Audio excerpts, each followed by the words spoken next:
भगवान और खुद प्रजापति हैं करके, पुत्र खुद भगवान आए हैं, लेकिन सब कुछ त्याग करके वन चले गए। इसे कहते हैं परम वैराग्य, परम तीव्र वैराग्य। और वहां जाकर के भगवान की ध्यान में रह करके और फिर परम पद को प्राप्त हुए।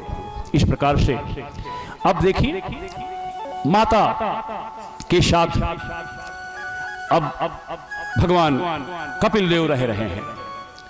और भगवान कपिल देव ने क्या किया, माता जी को बोला कि माता अब हम इस स्थान को छोड़ रहे हैं, अब हम एक बिंदुसर तीर्थ है वहां पे जाके रहने लग गए। माता के दिमाग में यह है, जब हमारे आपके मन में रहता है कि हम सारे सुख भोगते हैं, लेकिन लगता है कि ये भी मिल जाए, ये भी मिल जाए, और वो भी मिल जाता है। भाई राजाओं महाराजाओं के पास तो कोई कमी है नहीं, लेकिन वो भी परेशान रहते हैं। इंद्र परेशान है कि मुझे ब्रह्मा पद चाहिए, कोई सुखी नहीं है, क्योंकि उसको मरते मरते कुछ चाहिए। यही हो जाए तो ठीक रहा, यह हो जाए तो ठीक रहा। तो ये हमारी कंडीशन नहीं है, हमारी दशा ये बड़े बड़े सम्राटों की, बड़े बड़े बादशाहों की दशा रही है। इसी चक्कर में उन्होंने कितनी प्रजा का संहार किया, मानव मात्र का कत्लेआम किया। आपने सिकंदर का नाम सुना ही होगा। ऐसे ही हम सभी हैं, तो कभी हमारे भोग से इच्छा नहीं बल्कि और बढ़ती है। जितना भोग मिलता है उतनी इच्छा अतृप्त होती जाती है। यह भोग की परिभाषा है, लेकिन हमको नहीं मालूम कि जो भोग मांग रहे हैं वही हमारे लिए मुसीबत बन जाएगा कल। इस प्रकार माता बड़ी ही विचारवान थी। कल्पना करें कि किसकी पुत्री है और कौन उनके पति हैं, और उनके गर्भ से भगवान कपिल का जन्म लिया है, तो आप समझ लें कि खुद ही कितनी महान पुरुषा हैं, कितनी महान देवी हैं।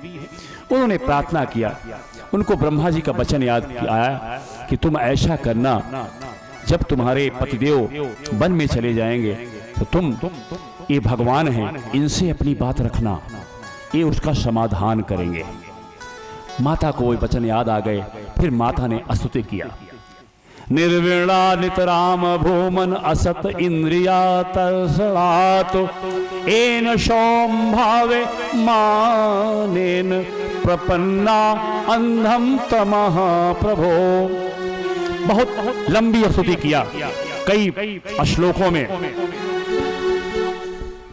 और स्तुति एक किया। इस स्तुति का मतलब क्या था कि हे प्रभो, अब उनको पुत्र नहीं बोल रही है, बोल रही प्रभो।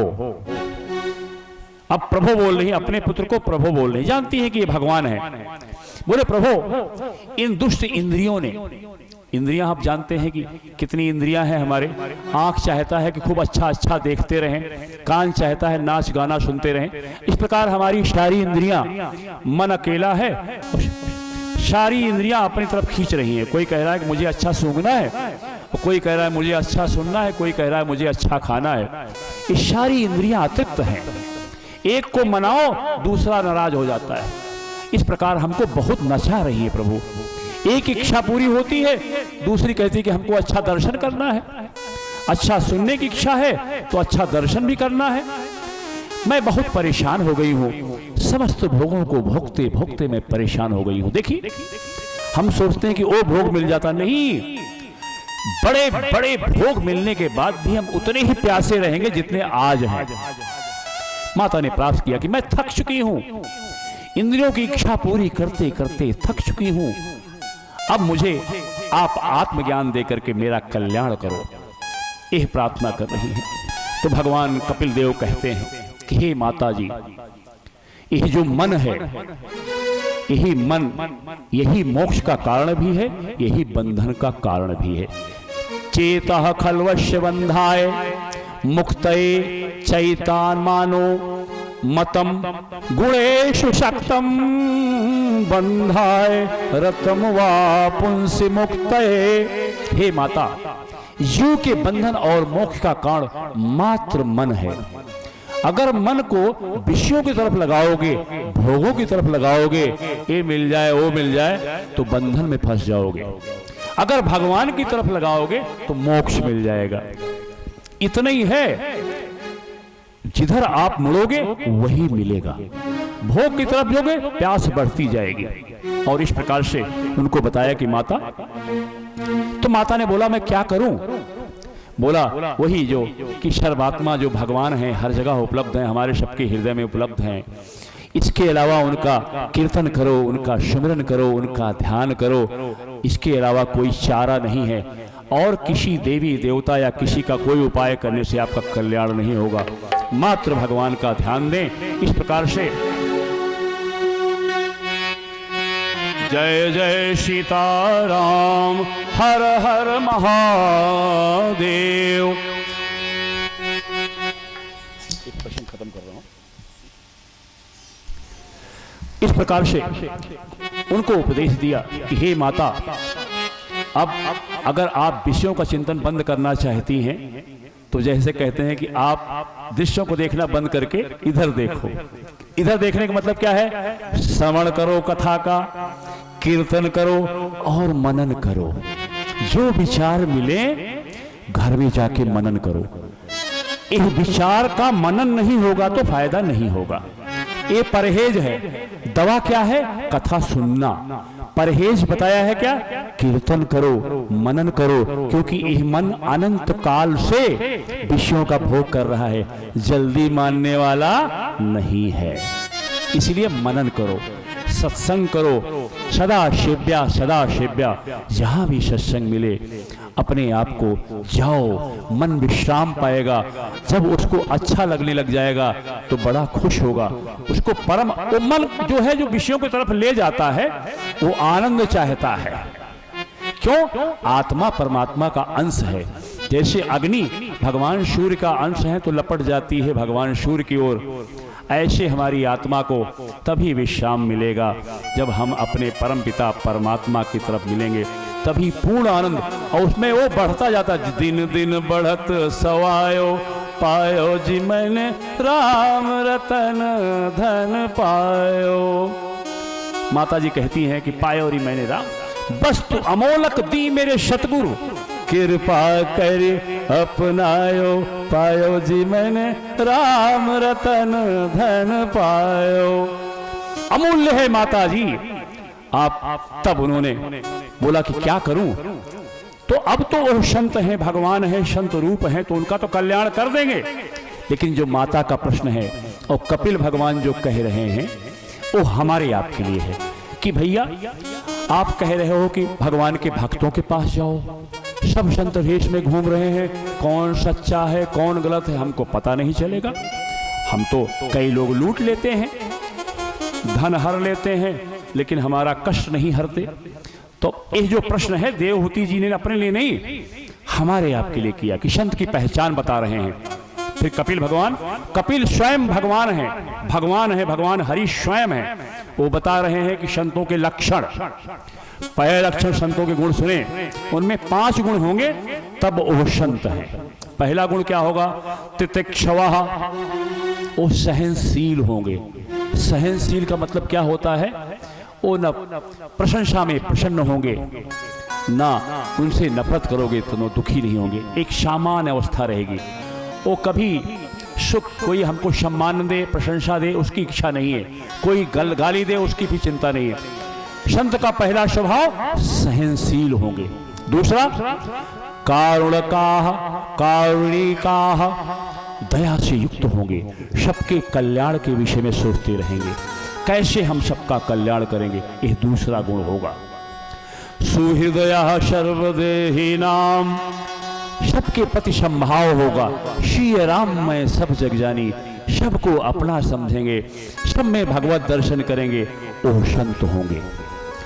चौथा अजात शत्रुवः, उनका कोई शत्रु नहीं है, सब मित्र हैं, सब भाई हैं, सब में भगवान का दर्शन कर रहे हैं, तो उनका कोई शत्रु नहीं होना चाहिए। ऐसे इनको इस चौथा गुण है।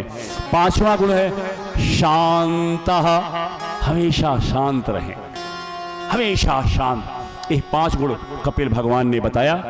फिर महात्मा को अष्टांग योग का उपदेश दिया। ये उनके लिए नहीं था, माता को तो कल्याण कर दिए, लेकिन ये हमारे आपके लिए अष्टांग उपदेश किया। अष्टांग योग का यम नियम इसके सबके विषय में बताए। यम नियम, आसन प्राणायाम प्रत्याहार धारणा ध्यान समाधि, इसके विषय में विस्तार पूर्वक बताया माता को। और सबका विधि वर्णन किया कि कैसे कैसे एक स्तर से हम समाधि प्राप्त कर सकते हैं। तो जो उस लाइन के हैं, ज्ञान मार्ग के हैं, योगी हैं, उनके लिए यह रास्ता है। माता कहती हैं कि मुझे तो सरल रास्ता चाहिए। फिर आगे कल समय आगे बढ़ रहा है, तो अब हम थोड़े समय में ये प्रसंग, क्योंकि प्रसंग बहुत बड़ा है कपिल भगवान का, ये अष्टाध्यायी है, इसमें 8 अध्याय हैं। अभी हम इसको जल्दी समापन करेंगे, क्योंकि 18,000 श्लोक हैं। तो भगवान का जो प्रसाद है वो प्रसाद रूप में हम स्पर्श कर रहे हैं।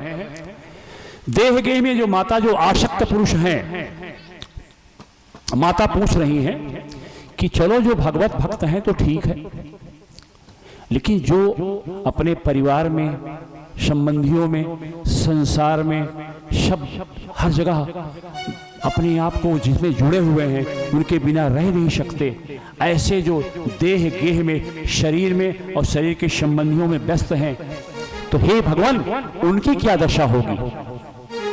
तो यह भगवान कपिल बता रहे हैं, कह रहे हैं हे माता, यह जीव बलवान काल की प्रेरणा से भिन्न भिन्न अवस्थाओं में और भिन्न भिन्न योनियों में जाता है अपने कर्मों के अनुसार। कभी कुत्ता बना, कभी बंदर बना, कभी भालू बना, कभी गाय बना, कभी भैंसा बना, और अंत में भगवान की अति कृपा होती है तो मनुष्य जन्म मिलता है। और ये भ्रमण करता रहता है, किंतु वो अपने आप को पहचानता नहीं है, क्योंकि वो मंदमती है।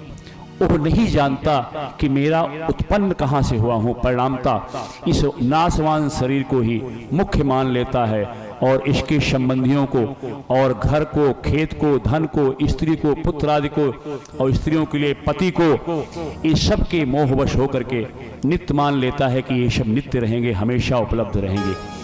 अनेक पापाचार करके अपने कुटुंब का पालन करता है। ऐसा करते करते उसकी वृद्धावस्था आ जाती है। एक गृहपाल एक शब्द बहुत तगड़ा किया है, कुत्ते जैसा। जब वृद्धावस्था आ जाती है तो उसका रूप हो जाता है कुत्ते जैसा। उसको कोई डांटे, फटकारे, रोटी डाल दे। एक कपिल भगवान कह रहे हैं कि एक जवान है, फटक रहा है, मस्ती में है, शीशे के सामने से हटता नहीं है, अपने आप को बहुत वीर समझता है, लेकिन वृद्धावस्था में सबकी गति वही होनी है जो आपके सामने वृद्ध अवस्था में हो रही है। भगवान की ऐसी रचना है।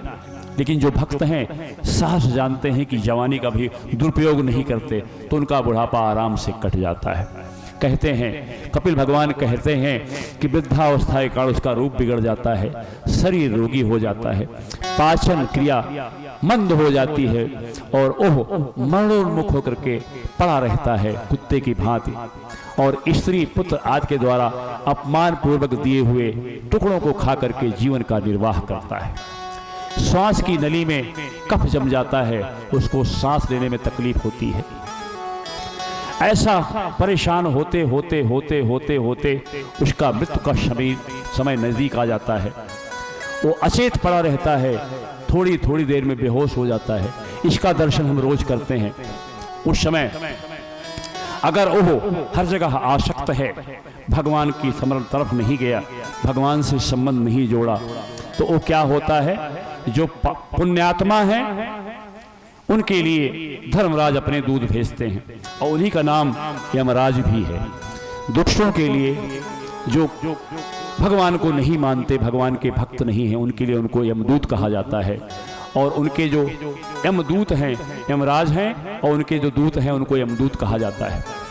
और जब समय आता है, यमदूतो तदा पापतो भीमो सर्वसेक्षिणो, फिर इस अवसर पर उसको लेने के लिए 2 भयानक शरीर वाले यमदूत आ जाते हैं और उसके बाद यातना देह होती है, हमारे शुभ शरीर को दंड देने के लिए एक नया शरीर लेके आते हैं, उसके अंदर भर करके ले जाते हैं। 99,000 योजन, एक योजन में 3 किलोमीटर होते हैं, इतनी दूर संयमनपुरी है, इतनी दूर इसकी यात्रा होती है।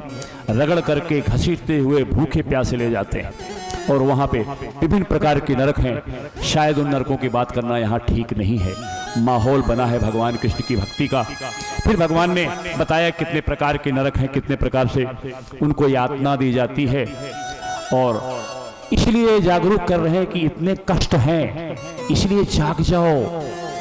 मैं तुम्हारा सच्चा पिता हूँ। ग्रंथ के माध्यम से, पुस्तकों के माध्यम से, संतों के माध्यम से, कथावाचकों के माध्यम से मैं आपके सामने प्रस्तुत होता हूँ। दर्पण है, यही होना है, यह जान लो।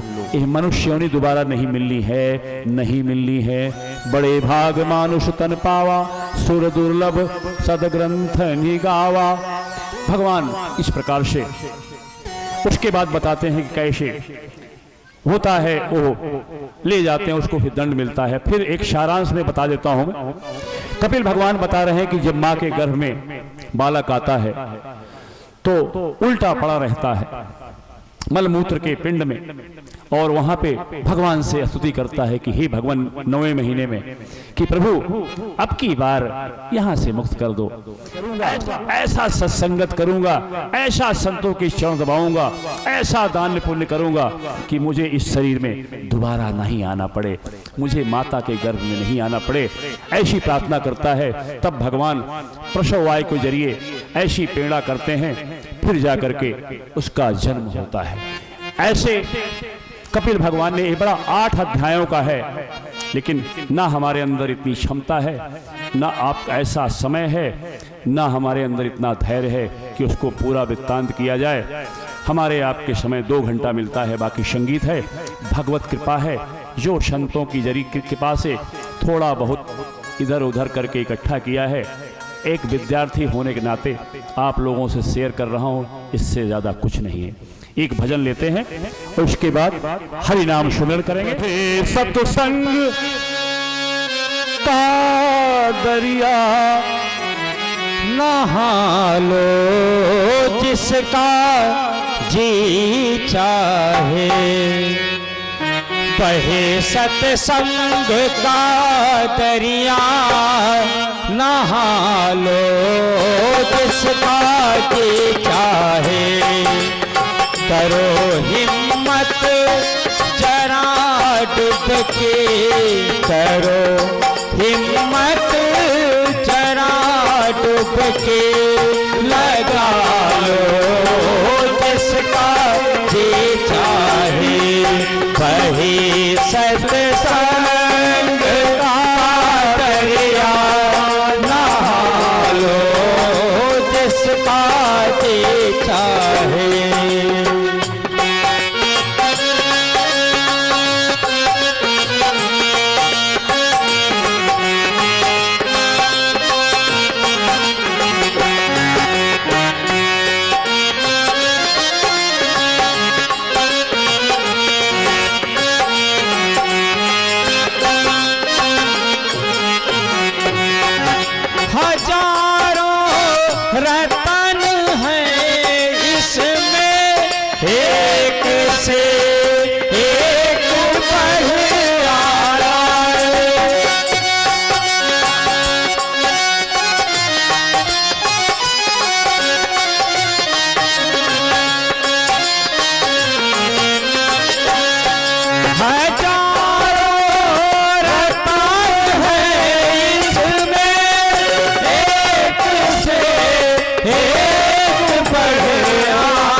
किसी का डर नहीं कुछ भी, किसी का डर नहीं कुछ भी, उठा लो जिसका जी चाहे।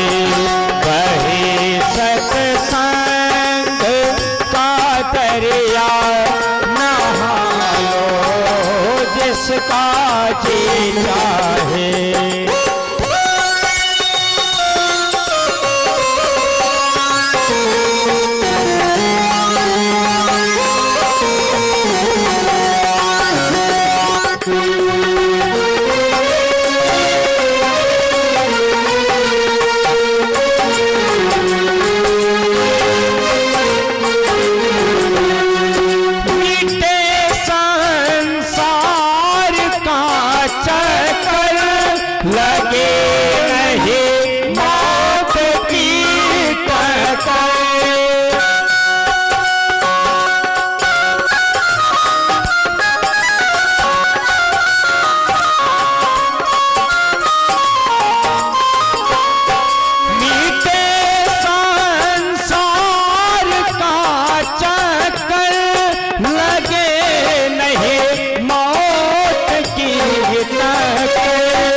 शंकर करे यह पार भव सागर करे यह पार भव सागर लगा लो जिसका जी चाहे वही सत्संग का दरिया नहा लो जिसका जी चाहे।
मूल पापों का कटे जय मूल पापों का कटा लो जिसका जी चाहे वही सत्संग का दरिया नहा लो जिसका जी चाहे।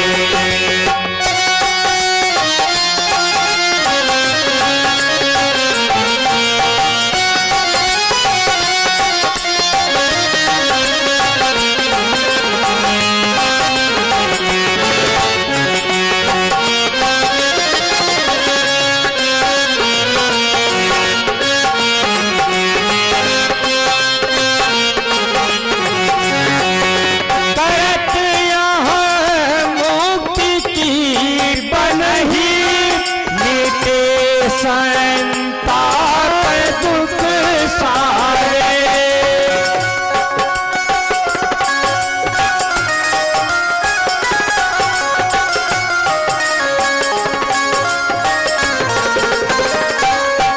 करत यहाँ मुक्ति की पनही मिटे संताप दुख सारे मिटे सारे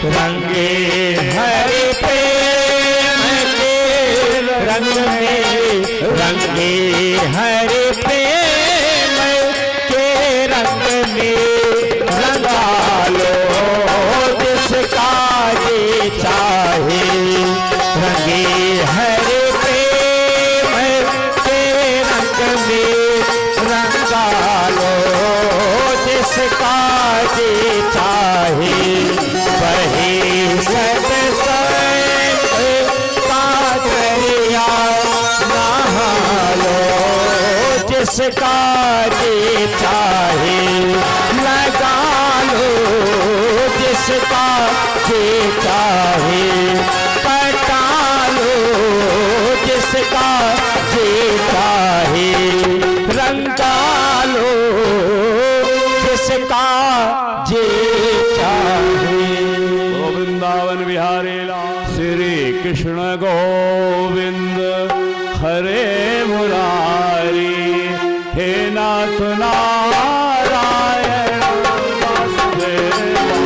श्री कृष्ण गोविंद हरे मुरारी हे नाथ नारायण वासुदेव।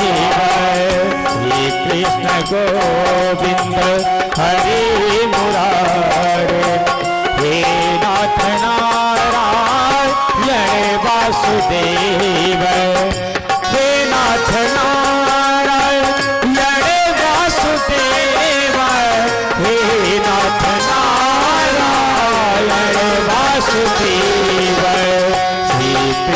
गोविंद हरे मुरारे। हे नाथ नारायण वासुदेव श्री कृष्ण गोविंद हरे मुरारे।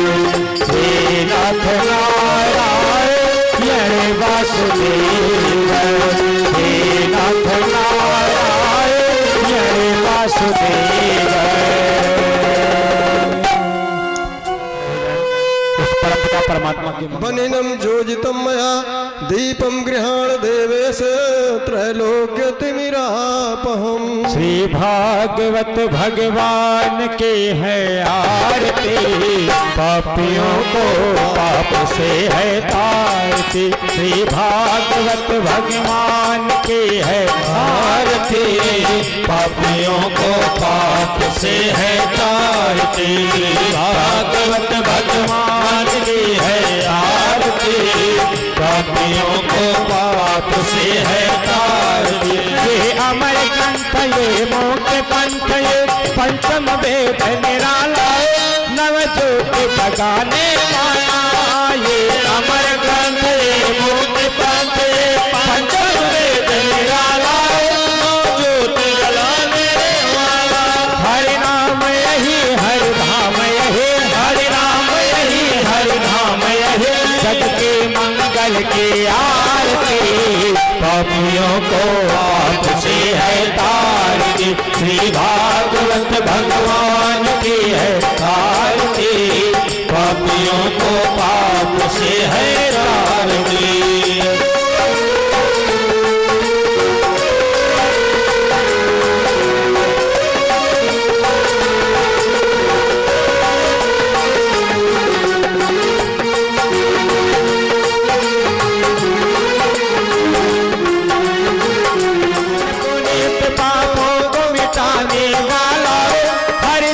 कराने वाला ये शांत गीत पावन पुनीत पापों को मिटाने वाला, हरि दर्श कराने वाला। ये सुख करने ये दुख हरने, सुख करने ये दुख हरने। श्री मधुसूदन की आरती, पापियों को पाप से है तारती। श्री भागवत भगवान की है आरती, पापियों को पाप से है तारती।